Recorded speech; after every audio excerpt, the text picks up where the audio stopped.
আসসালামু আলাইকুম রহমতুল্লাহি ওবরকাতুহু। সম্মানিত দর্শক, আপনারা ইতিপূর্বে দেখেছেন যে লন্ডনে তারেক রহমান সাহেব এবং ডক্টর মোহাম্মদ ইউনূসের যে বৈঠকটি হয়েছিল, ওটি নিয়ে বাংলাদেশে যে উচ্ছ্বাস তৈরি হয়েছিল, সেই উচ্ছ্বাসটি মিলিয়ে যেতে ১৫ দিন লাগেনি। এবং ডক্টর মোহাম্মদ ইউনূসের লন্ডন ভ্রমণ, যেটি আমাদের রাষ্ট্রের কোনো প্রয়োজন ছিল না। তিনি একটি পুরস্কার গ্রহণ করতে গিয়েছিলেন, যেটি তার একান্ত ব্যক্তিগত পুরস্কার ছিল, এবং সেই পুরস্কার গ্রহণ করার জন্য তিনি রাষ্ট্রীয় অর্থ ব্যয় করে লন্ডনে গিয়ে খুব একটি বিব্রতকর অবস্থার মধ্যে পড়েন। সেখানে যে লাটবহর নিয়ে যান, সেই লাটবহরের মধ্যে বাংলাদেশ ব্যাংকের গভর্নর ছিল, সেই লাটবহরের মধ্যে অর্থমন্ত্রী ছিল, আরও অনেকে ছিল। অর্থমন্ত্রী ছিল কিনা আমার মনে নাই, বাট অনেকে ছিল। মানে ভাবটা দেখানো হচ্ছিল যে তারা গিয়ে ব্রিটেনের প্রধানমন্ত্রীর সঙ্গে দেখা করবেন এবং টিউলিপ সিদ্দিক থেকে শুরু করে ওখানে লন্ডনে যে সমস্ত লোকজন রয়েছে তাদের সহায় সম্পত্তি তারা ওখানে বাজেয়াপ্ত করে তারপরে শেষে বীরের বেশে বাংলাদেশে ফিরবেন, ইত্যাদি ইত্যাদি নানা রকম কাণ্ড কারখানা ঘটবে, যাতে করে বাংলাদেশ শেষে বগল বাজানো যায় যে তিনি লন্ডন বিজয় করে এসেছেন। আর ডক্টর মোহাম্মদ ইউনূস বিরাট ব্যক্তিত্ব। তিনি সেই ব্রিটেনের রাজার কাছ থেকে পুরস্কার নেন, প্রধানমন্ত্রীর সঙ্গে বিনা অ্যাপয়েন্টমেন্টে গিয়ে দেখা করেন এবং প্রধানমন্ত্রীর হাত ধরে বলেন যে টিউলিপ সিদ্দিকে বাদ দাও, অমনি সে বাদ দেয়। তারপর শেষে তিনি বলেন, তোমার দেশে যে সকল আওয়ামী লীগের লোকজন আশ্রয় রয়েছে তাদেরকে এখনই গ্রেপ্তার করে আমার সঙ্গে প্লেনে দাও, আর আমি বাংলাদেশে এনে তাদেরকে সঙ্গে সঙ্গে জেলে ভরে দেখিয়ে দিই যে আল্লাহ আমাকে কত ক্ষমতা দিয়েছে। তো তার সে আশার গুড়ে বালি পড়েছে। তিনি লন্ডনে গিয়ে কিছুই করতে পারেননি, উল্টো নানাভাবে অপদস্থ হয়েছেন। এবং ওই সময়টিতে আওয়ামী লীগের লোকজন তার বিরুদ্ধে যে উল্লাস নৃত্য করেছে এবং তাকে অপদস্থ করার জন্য যে উদম তাণ্ডব চালিয়েছে, সেটা দেখে আসলে ডক্টর মোহাম্মদ ইউনূসের জন্য, বিশ্বাস করেন, আমার খুব মায়া হয়েছে। তার সঙ্গে অন্যান্য যারা গিয়েছেন তাদের জন্য মায়া হয়েছে এবং এখনও হচ্ছে। একসময় বাংলাদেশে যারা ব্যক্তি হিসেবে বেশ পরিচিত ছিলেন, ধরেন সাংবাদিক হিসেবে যারা পরিচিত ছিলেন, সম্মানিত ছিলেন, যাদেরকে দেখলে মানুষজন আদর যত্ন করতেন, সেই সমস্ত লোকজন কেবলই মাত্র ইউনূস সাহেবের সংস্পর্শ লাভের কারণে এখন এতটা ঘৃণিত, এতটা নিন্দিত হয়েছেন যে লোকজন তাদেরকে খুব বাজে বাজে ভাষায় গালাগাল করে, তাদেরকে দেখলে ঢিল মারতে চায়, তাদেরকে রাস্তায় যদি পায় তাদের কাপড় চোপড় খুলে নিতে চায়, তাদেরকে ধাওয়া দিতে চায়, তারপরে তাদেরকে খুব অশ্লীল অশ্রাব্য ভাষায় গালাগাল করে। এই জিনিসগুলো আমাদের আসলে দেখতে ভালো লাগে না। এর কারণ হলো, যে কোনো মন্দ দৃষ্টান্ত না, ওটা বড় হয়ে ফিরে আসে। আওয়ামী লীগ যে সকল মন্দ কাজগুলো করেছে তাদের জমানাতে, এখন দেখুন যে তাদের গ্রেপ্তারকৃত যে সকল নেতারা এখন জেলে আছেন, নিয়মিত কোর্ট কাছারিতে আসছেন, তাদের সাথে যা করা হয়েছে আওয়ামী লীগ এটা স্বপ্নেও কল্পনা করেনি। আবার এখন যে সকল কর্মকাণ্ড আওয়ামী লীগের লোকের সাথে করা হচ্ছে, আগামীতে এখন যারা এই সমস্ত কর্মকাণ্ড করছেন তাদের জন্য কতটা ভয়াবহ এবং নির্মম পরিণতি অপেক্ষা করছে তা আমরা এই মুহূর্তে বলতে পারছি না। তবে এখন যা কিছু দেখছি এটি অতীতে কখনো হয়নি। অতীতে শেখ হাসিনা দেশের বাইরে গেছেন, বিএনপির যারা লোকজন রয়েছেন তারা সেখানে বিদ্রোহ করেছেন, বিপ্লব করেছেন, বিক্ষোভ প্রদর্শন করেছেন, লন্ডনে করেছেন, আমেরিকাতে করেছেন, এবং আমেরিকাতে যখন ওয়াশিংটন ডিসিতে করেছেন, নিউ ইয়র্কে করেছেন, তখন লন্ডন থেকে শত শত মানুষ গেছেন শেখ হাসিনাকে অপমান করার জন্য। শেখ হাসিনা যে হোটেলে গিয়েছেন, তো সেই হোটেলের উল্টো দিকে দাঁড়িয়ে যখন তারা বিক্ষোভ করছিল, শেখ হাসিনা সাহস করে তাদের কাছে এগিয়ে গেছেন, তাদেরকে চা খাওয়ার জন্য দাওয়াত দিয়েছেন, তাদের সাথে কথা বলার চেষ্টা করেছেন। কিন্তু দেখুন সেই পরিস্থিতি এখন এতটা, মানে যাকে বলা হয় অগ্নিগর্ভ হয়ে গেছে, যে লন্ডনে যখন ডক্টর মোহাম্মদ ইউনূস ছিলেন তখন পরিস্থিতি এমন উত্তপ্ত ছিল যে ডক্টর মোহাম্মদ ইউনূস হোটেল থেকে বের হয়ে শেখ হাসিনার মতো সাহস করে বিক্ষোভকারীদের সামনে দাঁড়াবেন। বাংলাদেশে এমন কোনো বদ্ধোন্মাদ আছে যেই পরামর্শ ডক্টর মোহাম্মদ ইউনূসকে দেবেন? বা ডক্টর মোহাম্মদ ইউনূস পরিস্থিতি কেমন ছিল যে তিনি সাহস করে তাদের সামনে যাবেন? এতটা পরিবর্তন হয়ে গেছে। এবং ডে বাই ডে যাকে বলা হয় এই ঘটনাগুলো ঘটছে। আপনি দেখেন, এই যে সর্বশেষ যখন মাহফুজ গেল লন্ডনে, তো তাকে টার্গেট করে, লন্ডনে না আমেরিকাতে, তো নিউ ইয়র্ক শহরে বা তাকে টার্গেট করে যেভাবে ডিম মারা হলো, খুব শিল্পসম্মত। একজনের পকেটে 10টা-12টা করে ডিম নিয়ে এসেছেন। তো সেই ডিমগুলো গাড়িকে টার্গেট করে এমনভাবে মেরেছেন, আমরা যেভাবে একেবারে বাস্কেটবলে বল ফেলার জন্য যেভাবে টার্গেট করে করি, তারপরে যেভাবে মানে বেলুন ফাটানোর জন্য অনেক সময় যে আমরা যারা আনকোরা শুটার পার্কে গিয়ে ওই যে আমরা বেলুন ফুটাই গুলি করে, তো দেখা যাচ্ছে যে একটা বেলুন ফুটাতে সেই একেবারে চোখ মানে এক চোখ বুজে তারপর শেষে খুব সিরিয়াসলি মানে আমার এই বেলুন ফাটাতেই হবে, তারপরে একটা গুলি করি। এই পার্কে দেখে না যে বন্দুক দিয়ে যে গুলি করে বেলুন ফাটায়, ছোট ছোট বেলুন, তো ওই রকম। তো অনেক লোক এটাকে একটা বিনোদন হিসেবে নিয়েছেন। সে গাড়িটা, মাহফুজের গাড়িটা আছে, সেই গাড়ির নির্দিষ্ট জায়গায় ডিমটা ফাটাতে হবে, এই জন্য হাতে ডিম নিয়ে সময় নিয়ে টার্গেট করে একদম এক চোখ বন্ধ করে সুন্দরভাবে যে স্টাইল করে মানে ডিম ফাটানো হয়েছে, ডিম ছোড়া হয়েছে, এটা রীতিমতো একটা বিনোদনে পরিণত হয়েছে। এবং সেই বিনোদন লন্ডনে যেভাবে হয়েছে তার সে নিউ ইয়র্কে মাহফুজের সাথে বহু বেশি হয়েছে। আর আগামীতে ডক্টর মোহাম্মদ ইউনূসের সঙ্গে কেমন হবে সেটা 22 তারিখে না আসা পর্যন্ত আমরা কিন্তু বুঝতে পারছি না। তো যেটা বলছিলাম যে ডক্টর মোহাম্মদ ইউনূস একটা ইলিউশনের উপর থেকে, অর্থাৎ কল্পনার উপর ভেসে বা নিজেকে অতি মূল্যায়ন করে তিনি যেভাবে গত 1 বছরে ব্যাটিং করার চেষ্টা করেছেন, প্রায় তার সব ব্যাটিংগুলো হিতে বিপরীত হয়েছে। তিনি ফ্রান্সের প্রেসিডেন্টের সঙ্গে তার ব্যক্তিগত সম্পর্ক নিয়ে তিনি যতটা আশাবাদী ছিলেন, তিনি জলবায়ু সম্মেলনে যেতে পারেননি বা যাননি এই কারণে যে তাকে সেই প্রেসিডেন্ট একটা ব্যক্তিগত বৈঠকের সুযোগ দেয়নি। তিনি যেভাবে আশা করেছিলেন নরেন্দ্র মোদীর উপর প্রভাব বিস্তার করবেন, তার হাতটা জড়িয়ে ধরবেন এবং শেখ হাসিনার বলয় থেকে তাকে ছাড়িয়ে নিয়ে আসবেন, সেই নরেন্দ্র মোদীর সঙ্গে তিনি পার্সোনালি কোনো বৈঠক করতে পারেননি।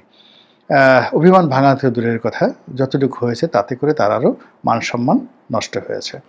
এইভাবে তিনি একের পর এক কাণ্ড করে যাচ্ছেন। তিনি দুবাইতে গিয়ে দুবাইয়ের আমিরের সঙ্গে দেখা করার চেষ্টা করেছেন, অথচ বাংলাদেশ থেকে প্রচার করা হয়েছিল যে তিনি এক টেলিফোন করে আমিরকে টেলিফোন করে সমস্ত বাংলাদেশিকে ছাড়িয়ে এনেছেন।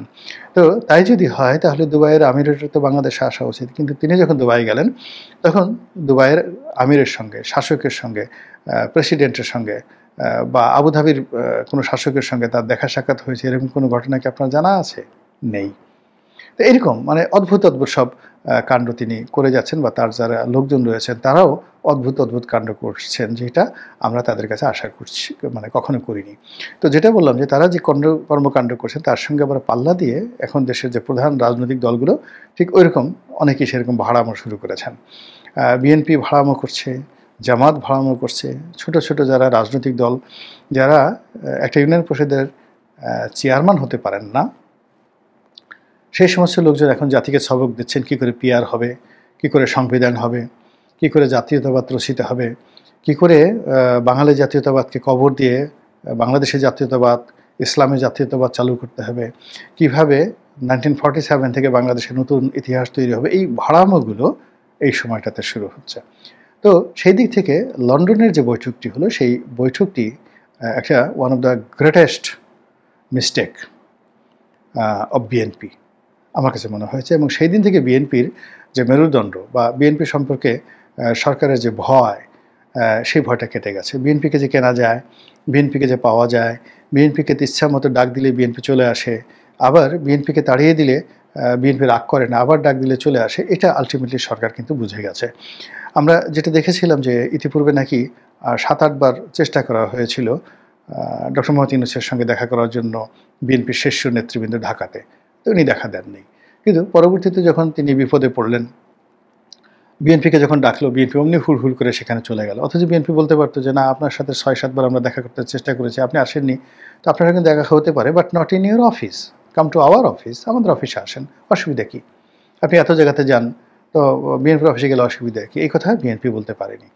দ্বিতীয়ত, যেভাবে একটা ভাইব তোলা হয়েছিল তারেক রহমান সম্পর্কে, যে তিনি ভবিষ্যৎ প্রধানমন্ত্রী, জিয়াউর রহমানের অনুলিপি, কার্বন কপি, এবং আগামীতে তার নেতৃত্বে বাংলাদেশে একটা বিরাট যাকে বলা হয় সম্ভাবনা তৈরি হবে, গণতন্ত্রের একটা সূতিকার হিসেবে তিনি আসবেন, অবিসংবাদিত নেতা হিসেবে আসবেন। কিন্তু ডক্টর মোহাম্মদ ইউনূসের সঙ্গে তার যে বৈঠকটি, সেই বৈঠকটি তারেক রহমান সাহেবকে রীতিমতো এমন একটা জায়গাতে নিয়ে গেছে, এখন তারেক রহমান সাহেব, মির্জা ফখরুল সাহেব, সালাউদ্দিন সাহেব এই তিনজনের মধ্যে বেসিক্যালি কতটুকু পার্থক্য রয়েছে ডক্টর মোহাম্মদ ইউনূসের সঙ্গে বৈঠকের ক্ষেত্রে, এটা আমরা আলাদা করতে পারছি না। আর ডক্টর মোহাম্মদ ইউনূস, তারেক রহমান সাহেব, সালাউদ্দিন সাহেব, মির্জা ফখরুল সাহেব, তারপর শেষে বিএনপির অন্যান্য যারা নেতৃবৃন্দ রয়েছেন, গয়েশ্বর বাবু, নজরুল ইসলাম খান, ডক্টর মঈন খান, তাদের মধ্যে তিনি কাকে গুরুত্বপূর্ণ মনে করেন সেটা এখন প্রশ্ন সাপেক্ষ। অর্থাৎ তিনি যার দিকে হাসি মুখে তাকাচ্ছেন তার জীবনে পূর্ণিমা চলে আসছে। তো লন্ডন বৈঠকের পরে আসলে এরকম একটা পরিস্থিতি তৈরি হয়ে গেছে। ডক্টর মোহাম্মদ ইউনূস উপরে উঠেছেন, বিএনপি নিচে নেমেছে। অন্যদিকে এই লন্ডন বৈঠকের ফলে যেভাবে জামাতের একটা ভাইব ছিল, মনে করা হতো যে জামাত সরকার চালাচ্ছে, ডক্টর মোহাম্মদ ইউনূসকে যা বলবে তাই তিনি শুনবেন। তো সেই জামাতের যে গুরুত্ব যমুনাতে এই লন্ডন বৈঠকের মাধ্যমে ক্ষতিগ্রস্ত হয়েছে। ফলে লন্ডনে তারেক সাহেবের সঙ্গে ডক্টর মোহাম্মদ ইউনূসের যে বৈঠক, এটা ছিল ডক্টর মোহাম্মদ ইউনূসের একটা হাই লেভেল ডিপ্লোম্যাসি, এবং সেই ডিপ্লোম্যাসিতে তিনি জয়লাভ করেছেন। বিনিময়ে বিএনপি এবং জামাতের সর্বনাশ তিনি ঘটিয়ে দিয়েছেন লন্ডন বৈঠকের মাধ্যমে। আর আওয়ামী লীগের দ্বারা, তারপরে ব্রিটিশ সরকার দ্বারা, টিউলিপ সিদ্দিকী দ্বারা তিনি যে বিব্রতকর অবস্থার মধ্যে পড়েছেন, সেই বিব্রতকর পরিস্থিতিকে তিনি ভুলিয়ে দিতে পেরেছেন এই দুটো দলকে মোটামুটি একটা রামধরা খাইয়ে। এখন দ্বিতীয়বার আবার তিনি বিএনপি এবং জামাতকে রামধরা দিতে যাচ্ছেন, একই সঙ্গে এনসিপিকে। গতবার তো এনসিপিকে দেওয়া হয়েছে পরোক্ষভাবে, জামাতকে আর বিএনপিকে ডাইরেক্টলি, আর ইনডাইরেক্টলি এনসিপিকে।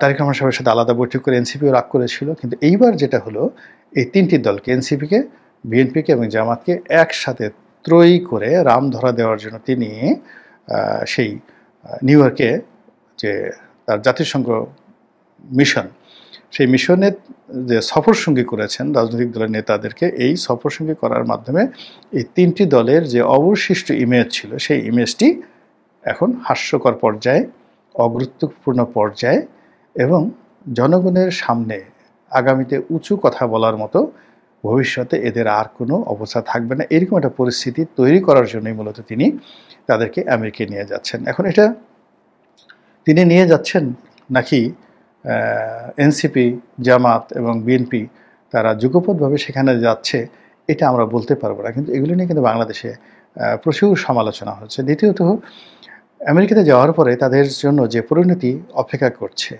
বা সেখানে যে কি ঘটনাগুলো ঘটবে, এখন বাংলাদেশের একেবারে রাস্তার একটা চা দোকানদারও মুখস্থ বলে দিতে পারে যে এই ঘটনাগুলো ঘটবে, এবং ওখান থেকে তারা ফেরার পরে কী ধরনের একটা পরিস্থিতি দেশে এবং দেশের বাইরে হবে, এবং তারা আমেরিকার মাটিতে বাঙালি কমিউনিটির মধ্যে তাদের গ্রহণযোগ্যতা কোন পর্যায়ে যাবে, কিংবা আমেরিকার প্রশাসনে তাদের অবস্থা কেমন তৈরি হবে, এটা এখন বাংলাদেশের চায়ের দোকানদারও বুঝতে পারছে। বোঝার চেষ্টা করুন, আমেরিকাতে যে সকল দেশের সরকার প্রধানরা আসবেন, আমার কাছে মনে হচ্ছে যে বাংলাদেশের সরকার প্রধান, অন্তর্বর্তীকালীন সরকার প্রধান, তার লাটবহর এবং লাটবহরের সঙ্গে তিনি তার সঙ্গী সাথী রূপে বলেন, কেউ কেউ ঠাট্টা করে বডিগার্ড বলার চেষ্টা করছেন, কেউ কেউ প্রক্সি বলার চেষ্টা করছেন, কেউ তাদেরকে আরও কথা, মানে এগুলো বলবো না, এগুলো বলা যাবে না, বলার চেষ্টা করছেন।